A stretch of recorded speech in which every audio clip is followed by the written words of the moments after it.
Okay.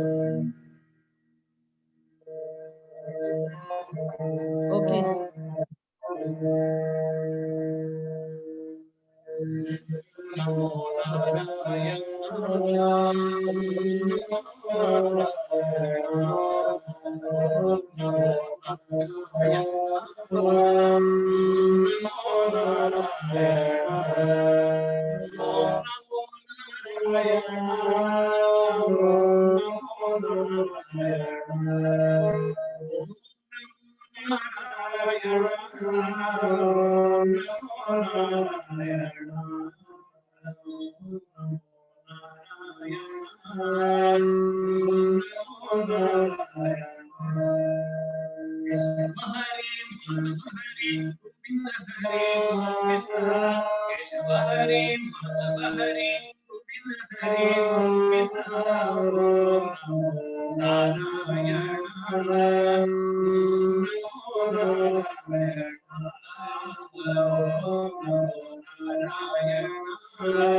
सहना भवतु सहनौ भुनक्तु सह वीर्यङ्करवावहै तेजस्विनावधीतमस्तु मा विद्विषावहै। ॐ शान्ति शान्ति शान्तिः। गुरुर्ब्रह्मा गुरुर्विष्णुः गुरुर्देवो महेश्वरः गुरुदेव परब्रह्म तस्मै श्री गुरवे नमः। तस्मै श्री गुरवे नमः। सच्चिदानन्दरूपाय विश्वोत्पत्त्यादिहेतवे तापत्रयविनाशाय श्रीकृष्णाय वयं नमः। श्रीकृष्णाय वयं नमः।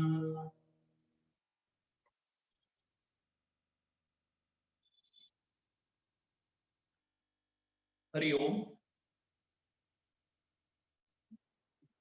तो कर्म मीमांसा हम देख रहे हैं दूसरे तीसरे चौथे पांचवें अध्याय में, जिसमें भगवान ने संन्यास और योग में जो फर्क है उसके बारे में बताया है।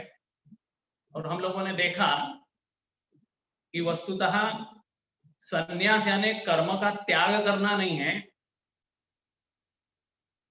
ऑन द कॉन्ट्ररी, कर्म करते हुए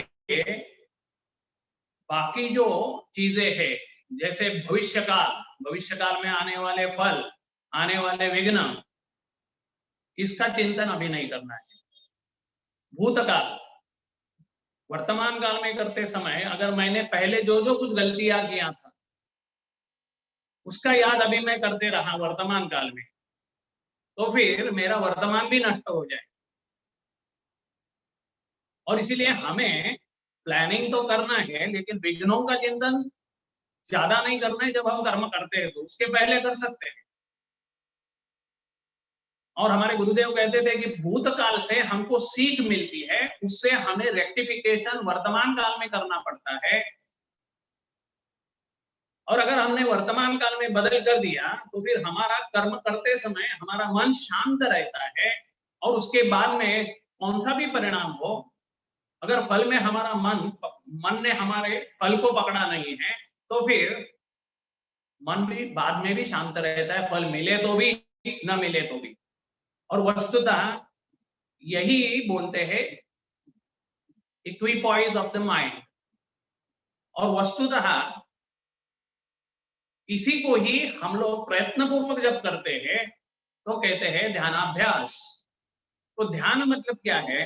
तो ध्यान मतलब क्या है कि हमारे अंदर वर्तमान काल में जो वर्तमान के पीछे होने वाला जो अधिष्ठान है, वर्तमान के नीचे रहता है अधिष्ठान, तो हमारी नजर उधर रखने से ये जो भूतकाल और भविष्यकाल, इसका टेंशन या दुख हमें नहीं आता है। एक बात। दूसरी बात, जो अहम मैं नहीं हूं, उस देह को पकड़ के मैं अहम अहम करके इस देह को ही पकड़ के रहता हूं, और फिर से जगत में राग द्वेष करके दोनों से किसी एक के पीछे भागता हूं और किसी दूसरे के पीछे से मैं दूर भागता हूं, और किसी चीज पकड़ने के लिए भागता हूं। राग जहां है वहां पकड़ने के लिए भागता हूं, और द्वेष जहां है वो चीजों से मैं भागता हूं, परिस्थिति से भागते रहता हूं।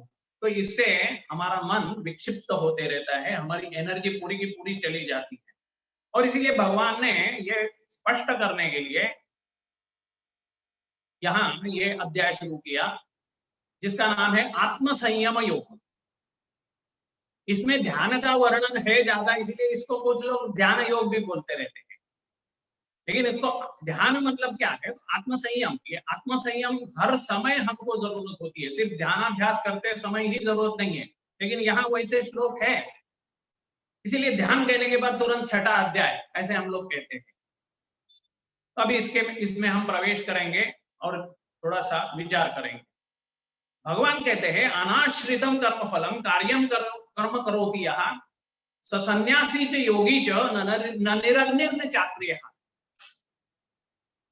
भगवान कहते हैं कि अर्जुन, तुम ये कर्म संन्यास और योगी ये अलग अलग है, ऐसे मत सोचो।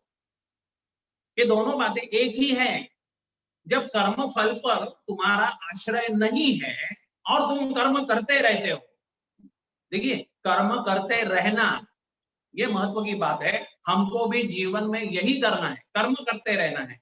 ऐसा नहीं तो मेरा कर्म क्या है बाबा, ऐसा नहीं है, मेरे पीछे भगवान क्यों लगे हुए हैं, ऐसे नहीं है। कर्म करते रहना है। जो जो विघ्न आएंगे उसके ऊपर भी हमें विचार पूर्वक जो कुछ हम कर सकते हैं उतना प्रयत्न से उसको विरोध ही करना है। सुधार हमारे अंदर होता है। तो इस तरह से सुधार करते करते हम शांत बन जाते हैं। और वही भगवान कहते हैं कि सन्यासी ऐसा जो कर्म करता है, भविष्य में उसका कुछ गया नहीं है मन, तो वही सन्यासी है। भूतकाल में गया नहीं है, वर्तमान में पूरा का पूरा मान गया, और सब कुछ फायदा जो है वो मुझको ही मिले, दूसरे किसी को ना मिले, ऐसा मत्सर की भावना नहीं है। इतनी इतनी चीजें मुझे चाहिए, ऐसी कामनाएं भी नहीं है। वो सन्यासी है और वो युक्त है आनंद के साथ, सच्चिदानंद के तत्व के साथ, इसीलिए ये योगी भी है। उसके लिए बाहर यज्ञ यागादि कर्म छोड़ना या करना, इससे कुछ मतलब नहीं। जो करने वाले हैं वो भी योगी नहीं होते हैं, तो अगर उनका मन वहां नहीं है, उसका वर्णन तीसरे अध्याय में किया हुआ था। बाहर से कुछ चीजें चल रही है लेकिन मन इधर उधर भाग रहा है, तो वो बराबर नहीं है, दम्भ है वो। और जिन्होंने सब कुछ त्याग करते हुए सबका त्याग कर दिया, संन्यास ले लिया, कपड़े अलग अलग प्रकार के डाले, तो फिर वो सन्यासी है ऐसे नहीं समझना है, क्योंकि उन्होंने भी कितनी चीजें मन में पकड़ी हुई है, उसके ऊपर उनका मन निर्भर रहता है। तो जो मन में संकल्प करते नहीं रहता है, लेकिन जो जो चीजें उसके सामने जैसे जैसे आती है वैसे वो करते रहता है, भविष्य में फल मिलेगा नहीं मिलेगा इसकी चिंता नहीं करता है, ऐसा जो है वो योगी है। और देखिए ये कर्तव्य करने वाले लोग ही पहले कम होते हैं। उसमें कर्तव्य करते समय हमारा मन आगे भविष्य में नहीं ले जाना है, भूतकाल के तकलीफों से, भूतकाल के गलतियों से हमारा मन इधर उधर नहीं करना है, ऐसे लोग बहुत कम होते रहते हैं। और इसलिए योगी भवति कश्चन, ऐसे योगी होते हैं लेकिन वो कम होते हैं। लेकिन अभी हमें नहीं होगा ऐसे भी नहीं कहना, ये जन्म में नहीं होगा ऐसे भी नहीं कहना, अभी मैं बहुत बूढ़ा हो गया हूं अभी इसलिए मुझे ये जन्म में नहीं मिलेगा, इस तरह से भी नहीं करना है। जल्दी से जल्दी करते रहना है जैसे बताया वैसे, और आगे चलते रहना चाहिए। अभी कहते हैं कि जब तक हम सिद्ध होते नहीं है, सिद्धि ये जो है प्राप्त करने की, ये सिद्धि मतलब कोई दूसरी जगह का देखना है, दूसरे किसी को बात करना है, ऐसी सिद्धि नहीं है, दूसरे के मन के विचार देखना ये सिद्धि नहीं, लेकिन ये आनंद की, परमानंद की सिद्धि प्राप्त होने के लिए हमको पहले कर्म करने पड़ते हैं, कर्म योग करना पड़ता है। अंतःकरण शुद्ध होने के बाद ज्ञान का अभ्यास करने की जरूरत होती है, गुरु के पास जाकर गुरु को प्रश्न पूछते हुए, अपने मन के प्रश्नों को निकालने के पहले श्रवण होता है, उसके बाद प्रश्नों के जो शंकाएं हैं निकालने के लिए मनन होता है, उसके बाद आदत हो जाती है, निधिध्यासन बन जाता है, तब उसका हमें साक्षात्कार मिल जाता है, हम सिद्ध बन जाते हैं। लेकिन सिद्ध बनने तक हमें कर्म करने की जरूरत होती है।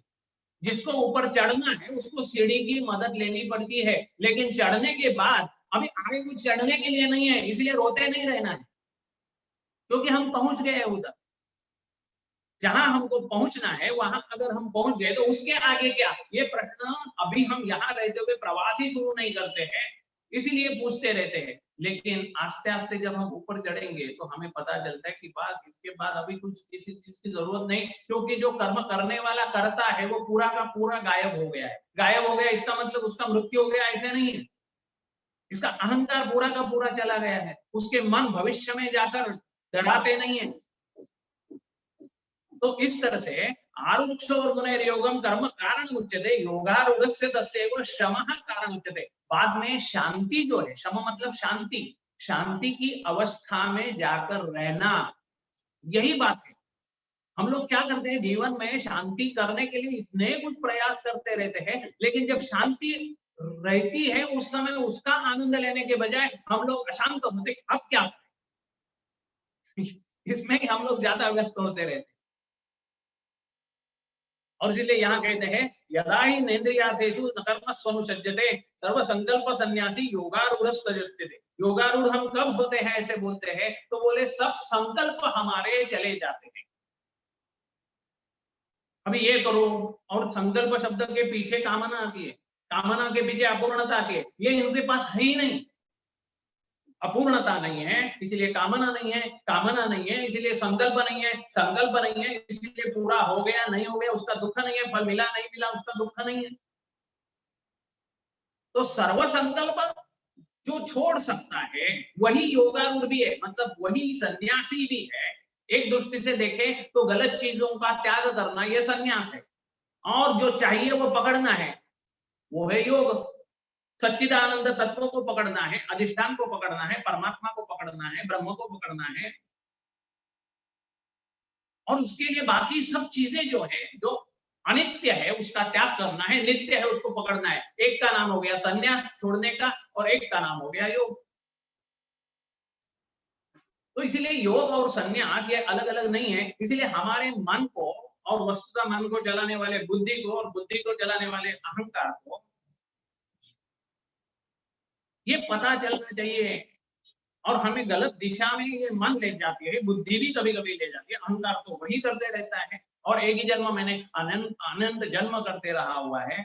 इसलिए हमारा ये जो जीवात्मा है, अहंकार है, ये अहंकार को ही हमको सुधार देना है, तो फिर वो हमारा मित्र बनता है। और अगर हमने नहीं सुधारा, अंतःकरण शुद्धि नहीं कर दी, तो अंतःकरण शुद्धि में चार बातें आती है, मन, बुद्धि, चित्त और अहंकार। इसमें चारों में मन स्थूल है, उससे और सूक्ष्म है बुद्धि, उससे और सूक्ष्म है चित्त, उससे और सूक्ष्म है अहंकार तत्व। अंतःकरण शुद्धि मतलब ऐसे नहीं कि सिर्फ मन को शुद्ध करो, बुद्धि को शुद्ध नहीं करो, चित्त को शुद्ध नहीं करो, सबकी शुद्धि होनी है। और ये चारों चीजें हमें प्रयत्न पूर्वक जब करते हैं, तो जब साधना शुरू करते हैं तो भी हमारा सात्विक अहंकार होना चाहिए हमको, और बाद में उस अहंकार का त्याग भी कर देना चाहिए। तो इसलिए भगवान बहुत बड़ा फेमस श्लोक है, उद्धरे आत्मनात्मानम आत्मानम अवसादये, आत्मैव ह्यात्मनो बंधु आत्मैव रिपुरात्मनः। हम ही हमारे मित्र है। अगर हमने हमारे अंतःकरण शुद्धि करते हुए अहंकार को नष्ट कर दिया तो हमने ही हमारा उद्धार कर दिया। लेकिन हमने ही कर दिया, ये अहंकार की बात नहीं है। वस्तुतः हम अकेले नहीं कर सकते, हमें शास्त्रों की मदद लगती है, गुरु की मदद लगती है। और इसीलिए सब कुछ जो है वो उनका है, उन्होंने दिया हुआ है, उनके रास्ते पे मैं चलता हूँ। तो कैसा मुझे मालूम नहीं, तो सदगुरु मुझे सिखाते हैं। इस दृष्टि से जब हम देखते हैं और चलते हैं और करते रहते हैं, गिरते हैं, उठते हैं, करते रहते हैं, इस तरह से हमारी तपश्चर्या जब चलते हैं तो चलती रहती है, तो फिर हम हमारे मित्र हो गए। नहीं तो अगर भोग में पूरी जिंदगी व्यतीत कर दी, मनुष्य बनने के बाद भगवान के बारे में सोचा भी नहीं, प्रयत्न नहीं किया, या बीच में ही बस अभी इस जन्म में इतना ही बस है, तो फिर हम ही हमारे शत्रु हो गए। बाकी सब लोग जो दुनिया में अटके हुए हैं, उनको ये कुछ अच्छा ही नहीं लगता है, उनसे हम शायद ऊपर के स्टेप पे है, लेकिन उधर ही नहीं रहना है। हमें आखिरी स्टेशन तक पहुंचना है, जहां अहंकार रहता नहीं है और सिर्फ अहम जो है, पूरे जगत का जो ब्रह्मांड का जो स्वामी है, वही जहां रहता है और उसके साथ हम मिल जाते हैं। आज के विषय का नाम इसीलिए दिया हुआ है कि हम अभी बिंदु है, और ये बिंदु मतलब अहंकार एक छोटा सा फ्रैक्शन, फ्रैक्शन भी बहुत बड़ी चीज होगी, इतने हम छोटे हैं और फिर भी हम हमें बड़ा समझते हैं, और जो सबसे बड़ा ब्रह्म है उसको हम मानते नहीं है, या मानते हैं फिर भी अभी कहते हैं कि ये जिंदगी में मैं नहीं जानूंगा, आगे पोस्टपोन करेंगे अगले जिंदगी में, लेकिन मुझे कुछ गारंटी है कि अगले जिंदगी में मैं मनुष्य बनूं? इसीलिए अच्छा है जो कोई उम्र है मेरी, अभी से शुरुआत करें, जितने पहले से करेंगे उतनी अच्छी बात है। बंधुरात्मात्मनस्तस्य येनात्मैनमात्मना जितः। जिसने ये आत्मा की साथ लेकर, तत्व की साथ लेकर, शास्त्र की साथ लेकर, गुरु की साथ लेकर ये आत्म तत्व को जान लिया है, वो एकदम बहुत अच्छा है। और जिन्होंने अनात्मा को, देह को पकड़ लिया, देह से देखकर पंच ज्ञानेंद्रियों ने जगत में इधर उधर मुझे भेज दिया, तो फिर मैं, मेरा जो अहंकार है वो मुझे शत्रु जैसा व्यवहार कर रहा है। जब मैं युक्त हो जाता हूं उस परमेश्वर तत्व के साथ, तो क्या होता है उसका वर्णन भगवान आगे करते हैं कि ऐसे जो लोग जाते हैं उनका मन शांत हो जाता है। परमात्मा में वो बिंदु जो है, ये बिंदु छोटा सा है इसीलिए अस्वस्थ रहता है, बड़ा बनने की चेष्टा बनता है। ये बिंदु बाद में लहर बनता है, लहर से बड़ी लहर बनता है, बड़ी लहर बनते हैं, फिर भी उससे जब बड़ी लहर दिखाई देती है समुद्र में, हम देखते हैं एक लहर छोटी है, दूसरी जरा सी बड़ी है, तीसरी और ज्यादा बड़ी आ गई, तो इसको लगता है कि मैं इससे तो बड़ा हूं लेकिन उससे बहुत छोटा हूं। इस तरह से दुनिया में हम ये बिंदु कंपैरिजन करते रहते हैं और बड़ा होने की चेष्टा करते रहते हैं। लेकिन जब ये बिंदु को पता चलता है, जल बिंदु को जब पता चलता है कि वो सागर से अलग नहीं है, तत्व उसका हर समय, जब छोटा था तब भी लहर छोटी सी थी, तब भी बड़ी लहर हो गई तब भी, वो उसमें कुछ फर्क ही नहीं है। It is just H2O। इसका जब ये बिंदु को पता चलता है, जब ये छोटे से अहंकार रूपी बिंदु को पता चलता है कि ये परमेश्वर जो है, जिसमें ये विराट संपूर्ण प्रकट हो गया और उस विराट का एक मैं छोटा सा अंश हूं, मैं और वो एक है, इसका जब पता चलता है तो फिर शांत अवस्था आती है। जितान मन प्रशांतस्य परमात्मा समाहिता, तो वो अपने को विसर्जित कर देता है उसमें, और बाद में शीतोष्ण सुख दुखेषु तथा मानापमानयोः, वो भी शांत हो जाता है। शरीर की दृष्टि से शीत है, उष्ण है, तो फिर उसको शरीर के द्वारा उसको तकलीफ होती है ऐसे वो कहता नहीं, उसके लिए जो कुछ उपाय करने हैं वो शांति से उपाय करते रहता है। सुख दुख मन के स्तर पे उस हमें सबको सुख और दुख आते रहता है, और दोनों हमको इधर उधर कर देते हैं। दुख भी हमको गिरा देते हैं और सुख जो है वो हमको इन्फ्लेट कर देते हैं, बढ़ा देते हैं। दोनों तकलीफ देते हैं, इसको वो नहीं देते हैं। तथा बुद्धि के स्तर पे मान और अपमान, हम सबको चाहिए मान, और अपमान हमको किसी को नहीं चाहिए, लेकिन अपमान ही हमको मिलते रहता है, और मान हमें मांगते हैं तो मिलता नहीं है। और भगवान कैसे है? अमानी मानदः मान्यः। भगवान खुद अमानी है, मान की अपेक्षा नहीं रखते हैं, लेकिन दूसरों को मान देते हैं बहुत, और इसीलिए वो सबसे मान्य है। राक्षस भी भगवान को चाहते रहते हैं, लेकिन वो क्यों चाहते हैं? उनकी खुद की देह की ताकत बढ़ाने के लिए, देह की लंबाई बढ़ाने के लिए, उम्र बढ़ाने के लिए, किसी से पराजय नहीं होना, इसके लिए तपश्चर्या। तपश्चर्या हो रही है लेकिन अंतःकरण शुद्धि के लिए नहीं है। ये आसुरिक तपस्या जो है, वो तपस्या वस्तुतः है ही नहीं, ये शत्रु है खुद के। इन्होंने अपने संपूर्ण इंद्रियों के ऊपर विजय कर लिया है, प्राप्त कर लिया है, इसीलिए बाद में तो उनकी अवस्था ऐसी हो जाती है, समलोष्टाश्म कांचनः।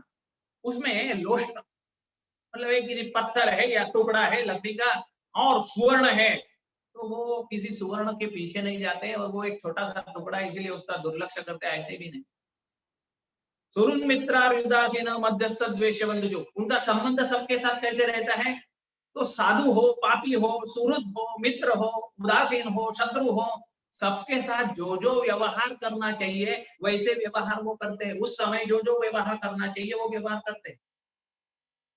अभी देखिए, कौरव ये उनके शत्रु है, और भगवान अर्जुन कह रहा है कि उनके साथ युद्ध नहीं करना चाहता हूं मैं, क्योंकि वो मेरे भाई है,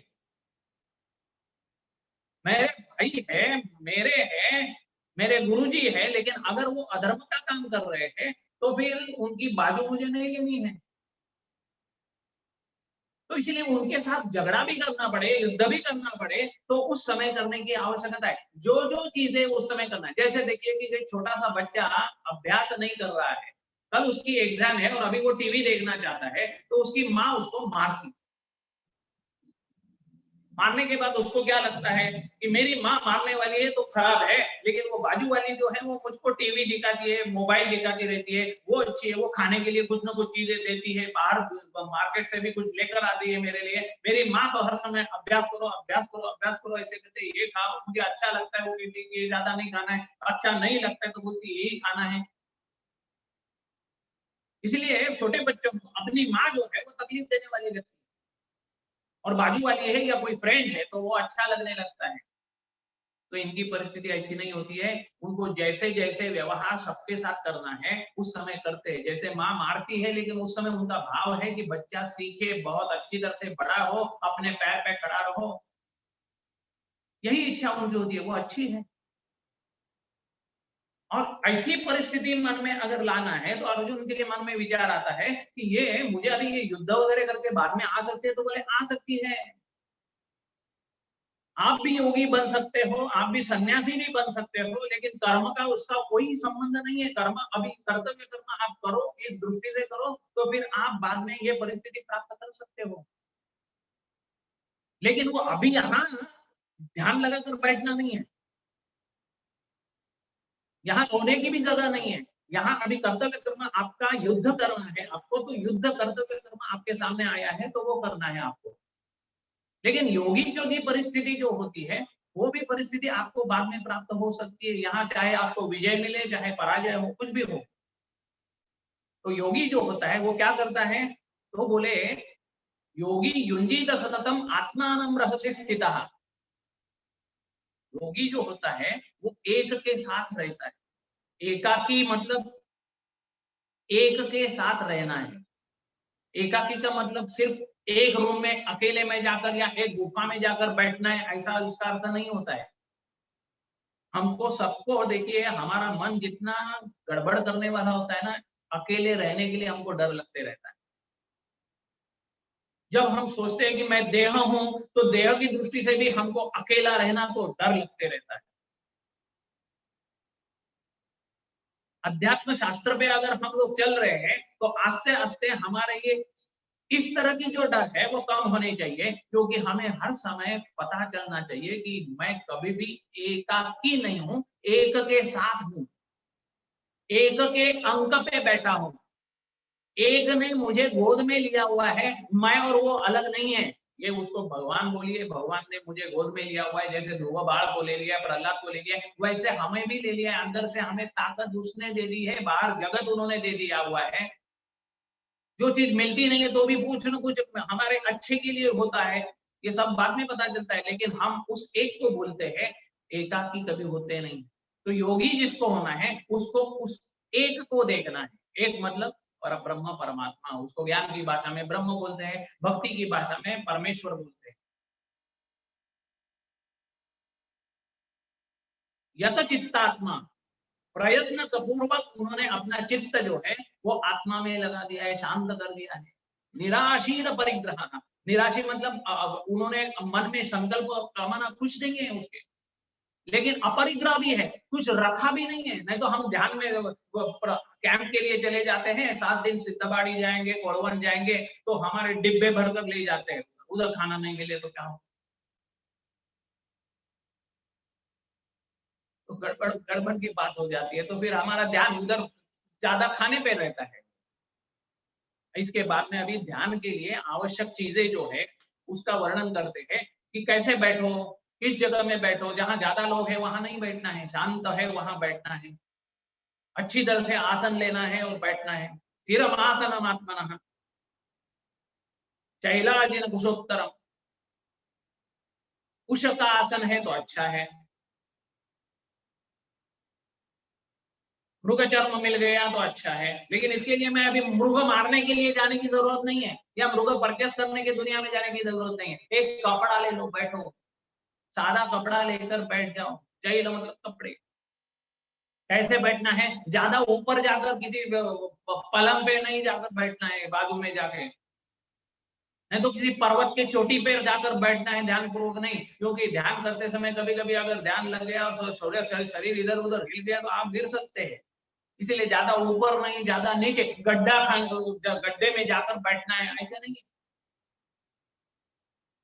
जैसी आजू बाजू की जमीन है उसमें से सरल जहां जमीन है उधर पहले डाल देना है। कुश है तो कुश डाल दीजिए, अजीना मतलब लोग चर्म है तो चर्म डाल दीजिए, उसके ऊपर फिर से कपड़ा डाल दीजिए, बैठ जाइए।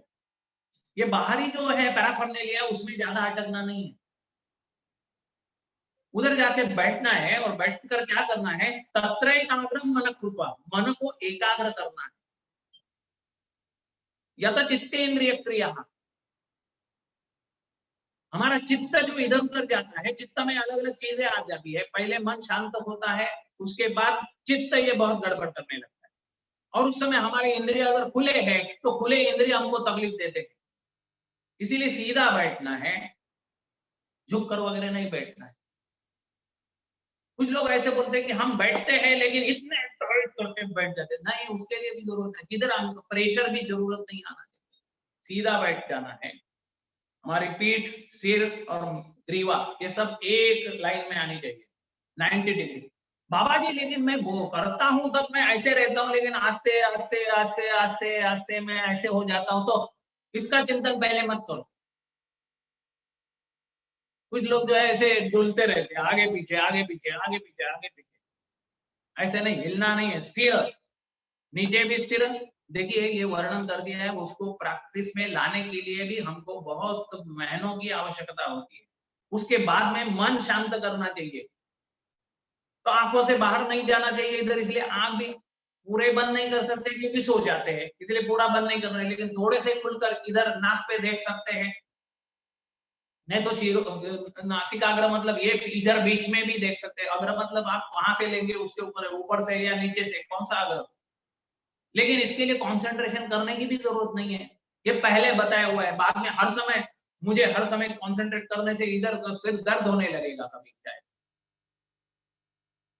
तो महत्व की बात है कि हमारे विचार जो है वो यहाँ से अगर निर्माण होते हैं तो आप उधर अपना ध्यान रखिए कि उसका विचार पर कंट्रोल होना चाहिए हमारे, बाजू बाजू में देखना नहीं है, हिलना नहीं है, किसी को पकड़ना नहीं है, मुंह में कुछ रखना नहीं है, गंध किसकी लेनी नहीं है। इस तरह से हमारे पूरे ज्ञानेंद्रिय बंद करने हैं, कर्मेंद्रिय बंद करने हैं, उनका इधर उधर चलना बंद हो गया तो आस्ते आस्ते मन को पहले आसन में लाना है, आसन से मन को मन में लाना है, उसके बीच में प्राण में भी ला सकते हैं, श्वास चल रहा है कैसा जा रहा है उसके ऊपर नजर कर सकते हैं, तो मन शांत होने लगना, तो मन मन में लगेगा, तो मन चित्त में जाएगा, तो मन बुद्धि में चला जाएगा, तो मन में आने वाले विक्षेपों को मन में उत्तर मिलेंगे। लेकिन इसके लिए हमें बार बार प्रश्न और उत्तर करना नहीं है, मन में शांत बैठना, इस तरह से जब ये शांत परमात्मा में हमारा मन लग जाता है तो सच्चिदानंद तत्व का आनंद ज्यादा उसको मिलने लगता है, और मन जो छोटा सा बिंदु है मन का, वो बिंदु भी उसमें बहुत बड़े शांत महासागर में, आनंद महासागर में विलीन हो जाता है।